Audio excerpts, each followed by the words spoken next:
ಇಲ್ಲವೆಂಬ ಕಾರಣಕ್ಕೆ ಸಿಬ್ಬಂದಿಗಳು ಗೈರು. ಸಾರ್ವಜನಿಕರ ಕೆಲಸ ಸ್ಥಗಿತ. ಸೋಲಾರ್ ಪ್ಯಾನೆಲ್ ವಿದ್ರೂ ಬಳಕೆ ಇಲ್ಲ. ಹೇಳೋರಿಲ್ಲ ಕೇಳೋರಿಲ್ಲ. ತಹಶೀಲ್ದಾರ್ ಕಚೇರಿಯ ಸೇವೆ. ಸಿಬ್ಬಂದಿಗಳು ಇದಾರೇನ್ರಿ ಅಲ್ಲಿ? ಸಿಬ್ಬಂದಿಗಳು ಮನೆಗೆ ಹೋಗ್ತಾರೆ. ಒಬ್ಬೊಬ್ರು ಗಾಡಿ ತಗೊಂಡು ಇವ್ರು ಹೇಳ್ದಂಗೆ ತಂಬ ಹಾಕಿಬಿಟ್ಟು ಮನೆಗೆ ಹೋಗ್ತಕ್ಕಂಥದ್ದಕ್ಕೆ ಅವ್ರಿಗೆ ಭಾಳ ಅನುಕೂಲ ಆಗಿದೆ ಸರ್. ತಿಂಗಳು ಬರ್ತಾವ ಹಾಂ, ಎಷ್ಟು ಬರ್ಬೇಕು ಈಗ? ಎಷ್ಟು ತಿಂಗಳದ ಬ್ಯಾಲೆನ್ಸ್ ಅದ? 5 ತಿಂಗಳು ಹೋದು. ಯಾವ್ರಿ? ಹೌದಾ, ಏನು ಕೆಲಸ ಇತ್ತು ನಿಮ್ಮದು?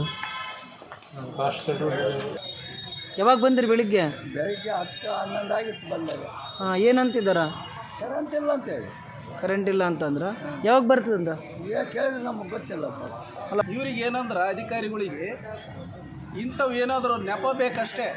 ಕರೆಂಟ್ ಇಲ್ಲ, ಅದು ಇಲ್ಲ ಅಂತೇಳಿ ನೆಪ ಬೇಕು ಇವ್ರಿಗೆ ರಜೆ ಮಾಡಲಿಕ್ಕೆ. ಇಲ್ಲಿ ವಿದ್ಯುತ್ ಸಂಪರ್ಕದಲ್ಲಿ ಸಣ್ಣ ವ್ಯತ್ಯಾಸವಾದರೆ ಸಾಕು, ಕೆಲಸಕ್ಕೆ ಮತ್ತೊಂದು ದಿನ ಕಾಯಬೇಕು. ಬಂದ ದಾರಿಗೆ ಸುಂಕವಿಲ್ಲ ಎಂಬಂತೆ ನಾಗರಿಕರು ಮನೆಗೆ ಹಿಂತಿರುಗುತ್ತಿದ್ದಾರೆ. ಇಲ್ಲಿ ನೋಡಿ ವೀಕ್ಷಕರೇ, ತಾಲೂಕು ದಂಡಾಧಿಕಾರಿಗಳ ಕಚೇರಿಯಲ್ಲಿ ಬಿಕೋ ಅನ್ನೋ ವಾತಾವರಣ. ಆಫೀಸ್ಗೆ ರಜೆವೇನಾದ್ರೂ ಇದೆನಾ, ಇಲ್ಲ ಜಯಂತಿ ಏನಾದ್ರೂ ಇದೆನಾ? ಇಂತಹ ಪ್ರಶ್ನೆ ಸಾರ್ವಜನಿಕರಿಗೆ ಸಾಮಾನ್ಯವಾಗಿದೆ. ಯಾಕಂದ್ರೆ ಇದು ಮಾನವೀಯ ತಹಶೀಲ್ದಾರ್ ಕಚೇರಿಯಲ್ಲಿ ಪ್ರತಿನಿತ್ಯದ ವಾತಾವರಣ. ಸಮಯಕ್ಕೆ ಸರಿಯಾಗಿ ಕಚೇರಿಗೆ ಬರೋದೇ ಕಮ್ಮಿ, ಹೀಗಂತ ದಿನನಿತ್ಯ ಇಲ್ಲಿನ ಚರ್ಚೆಯ ವಿಚಾರವಾಗಿದೆ. ಇದೆಲ್ಲ ಒಂದೆಡೆ ಆದ್ರೆ ಡಿಸೆಂಬರ್ 10ರಂದು ಮಾನ್ವಿ ವಿದ್ಯುತ್ ವಿತರಣೆ ಕೇಂದ್ರದಲ್ಲಿ ತುರ್ತು ದುರಸ್ತಿ ಕಾಮಗಾರಿ ಹಮ್ಮಿಕೊಂಡಿರುವುದರಿಂದ ಬೆಳಗ್ಗೆ 9ರಿಂದ ಸಂಜೆ 4 ಗಂಟೆಯವರೆಗೆ ವಿದ್ಯುತ್ ಪೂರೈಕೆಯಲ್ಲಿ ಅಡಚಣೆಯಾಗಿದೆ.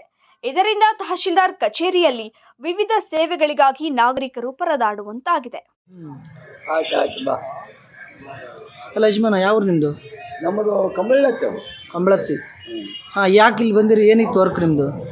ಕೆಲಸ ಏನಿತ್ತು ಅಂದೆ? ನಮ್ಮದು ಹುಡುಗರದು ಸ್ಕಾಲರ್ಶಿಪ್ ಮಾಡಿಸ್ಬೇಕಂತ ಇನ್ಕಮ್ಮು ಜಾತಿ ಸರ್ಟಿಫಿಕೇಟ್ ತೋರಿಸ್ಬೇಕು, ಅದಕ್ಕೆ ಬಂದು. ಯಾವಾಗ ಬಂದಿರಿ? ಬೆಳಿಗ್ಗೆ ಬೆಳಿಗ್ಗೆ 10-11 ಆಗಿತ್ತು ಬಂದಾಗ. ಹಾಂ, ಏನಂತಿದ್ದಾರ? ಕರೆಂಟ್ ಇಲ್ಲ ಅಂತೇಳಿ. ಕರೆಂಟ್ ಇಲ್ಲ ಅಂತಂದ್ರೆ ಯಾವಾಗ ಬರ್ತದಂತ ಕೇಳಿದ್ರೆ ನಮಗೆ ಗೊತ್ತಿಲ್ಲಪ್ಪ.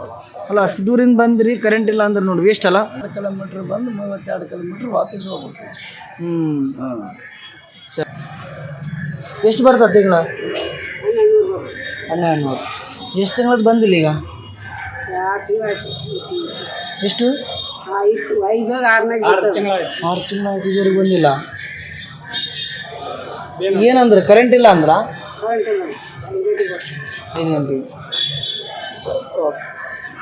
ಮಾಧ್ಯಮ ಮುಖಾಂತರ ಕೇಳೋದೇನೆಂದರೆ, ಮಾನ್ಯ ಜಿಲ್ಲಾಧಿಕಾರಿಗಳು ಮುಂದೆ ಇದೇ ರೀತಿ ಆಗದಂತೆ ಸೂಕ್ತ ಕಾನೂನು ಕ್ರಮ ಕೈಗೊಳ್ಳಬೇಕು. ಸರ್, ಈ ಮಾನ್ವಿ ತಾಲೂಕಿನ ತಹಸೀಲ್ ಕಚೇರಿ ಗತಿ ಏನಾಗೈತೆ ಅಂತಂದ್ರೆ, ಹೆಸರಿಗೂ ಐತೆ ತಹಸೀಲ್ ಆಫೀಸು.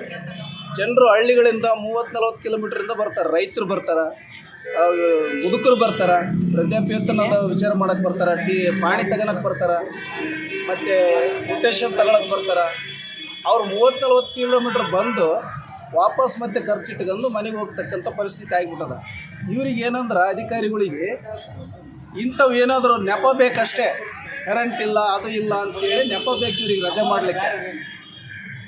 ಇಂಥ ಪರಿಸ್ಥಿತಿಲಿ ಈ ಮೇಲೆ ನೀವು ನೋಡ್ಬೋದು, ತಹಸೀಲ್ ಆಫೀಸ್ ಮೇಲುಗಡೆ ಸುಮಾರು ಸೋಲಾರ್ಸ್ ಪ್ಯಾನಲ್ಗಳಿದ್ದಾವೆ. ಆ ಪ್ಯಾನಲ್ಗಳು ನಾವು ಅವ್ರನ್ನ ಕೇಳಿದ್ರೆ, ಅಧಿಕಾರಿಗಳನ್ನ ಕೇಳಿದ್ರೆ ಅವೇನು ಕೆಲಸ ಮಾಡಲ್ರ ಅಂತ ಹೇಳ್ತಾರೆ. ಮತ್ತು ಅವ್ರನ್ನೇನು ಮಜೆ ಮಾಡೋಕ್ಕೆ ಇಟ್ಕೊಂಡಾರಲ್ಲಿ ಖರ್ಚು ಮಾಡಿದಾರಲ್ಲ, ಮತ್ತೆ ಅದಕ್ಕೆ ಖರ್ಚು ಮಾಡ್ತಾರೆ. ಅದಕ್ಕೆ ಖರ್ಚು ರಿಪೇರಿ ಮಾಡೋಕ್ಕಂತೇಳಿ ಇಷ್ಟಿಷ್ಟು ಅಂತ ಇರ್ತದೆ.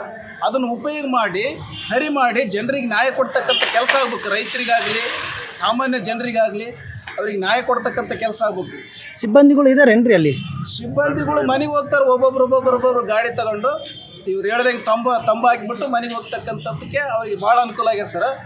ಇದೇನಂತಂದ್ರೆ ಮೇಲ್ಮಟ್ಟದ ಅಧಿಕಾರಿಗಳು ಈ ರೀತಿ ಆಗದಂತೆ ಕ್ರಮ ತಗೊಳ್ಬೇಕು ತಾಲೂಕು ಆಡಳಿತದ ಮೇಲೆ ಅಂತ ನಾನು ಹೇಳಕ್ಕೆ ಇಷ್ಟಪಡ್ತೀನಿ ಸರ್. ಫಾರಂ ನಂಬರ್ 10ರ ಅರ್ಜಿ, ವಂಶವೃಕ್ಷ, ಆದಾಯ ದೃಢೀಕರಣ, ಜಾತಿ ಪ್ರಮಾಣ ಪತ್ರ, ಸಂಧ್ಯಾ ಸುರಕ್ಷಾ, ಇಂದಿರಾ ಗಾಂಧಿ ರಾಷ್ಟ್ರೀಯ ವೃದ್ಧಾಪ್ಯ ವೇತನ, ವಿಧವಾ ವೇತನ ಸೇರಿದಂತೆ ಸಾಮಾಜಿಕ ಭದ್ರತಾ ಯೋಜನೆಗಳಿಗಾಗಿ ಅರ್ಜಿ ಸಲ್ಲಿಸುವ ಪ್ರಕ್ರಿಯೆ ಸ್ಥಗಿತಗೊಂಡಿತು.